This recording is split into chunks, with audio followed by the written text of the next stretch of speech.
Fellow African families, this is your brother Capo Daniel, your civil liberty activist, Pan-Africanist, and I want to give you a little bit dose of African updates today. We are very worried about what is happening in Zambia, but first, for Guinea, we don't hear say the Mike Pompeo, American Secretary of State, they visit Guinea for advise them. We are worried that the dinosaurs in Africa again, once more, President Kante don't want to leave power. He wants to have a referendum to extend his mandate for another third term. That is really bad.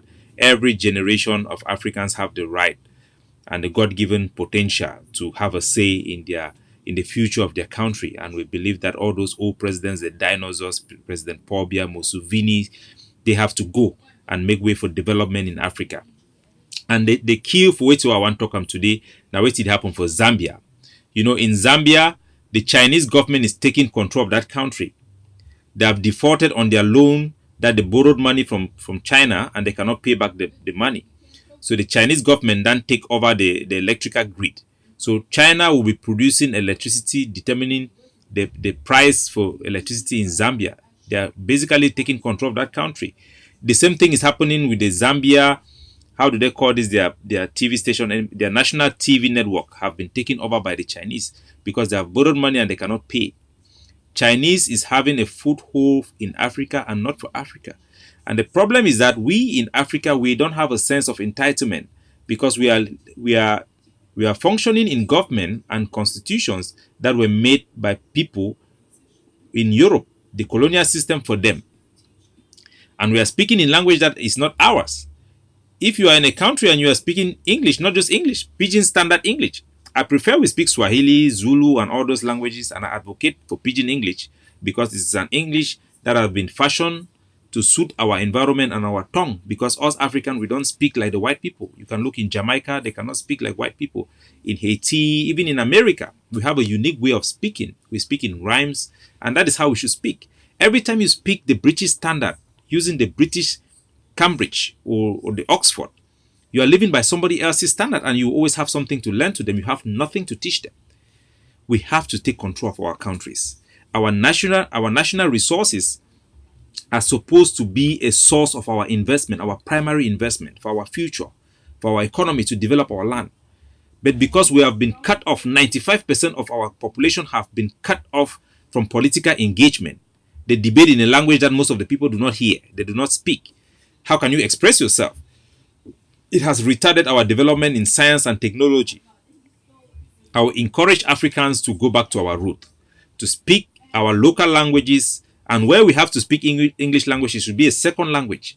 Even the English language, we should modernize our own English language. Remember, the language Americans are speaking today, the American English, was considered an English for the lay people who are not educated, who are not trained.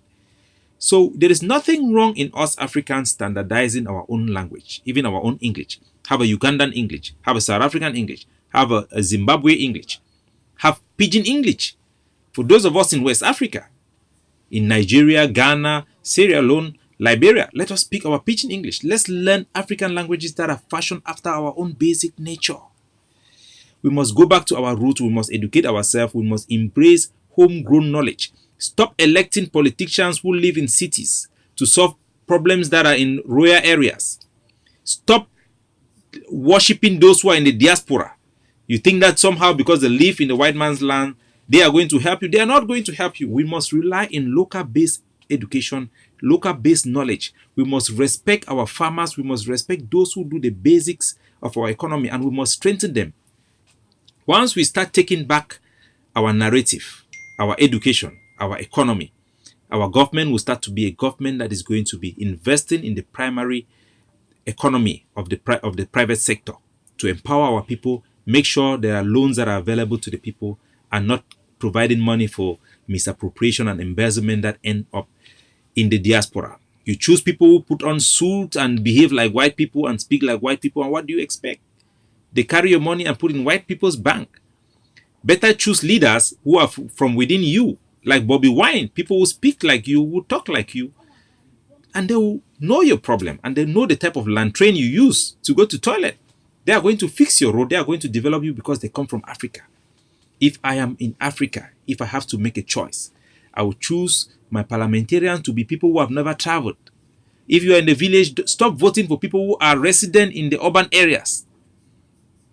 You want people who dress like movie stars, who act like movie stars, they will be playing movie over you. Africa have to rise up. Yes, it's time for Africa to rise.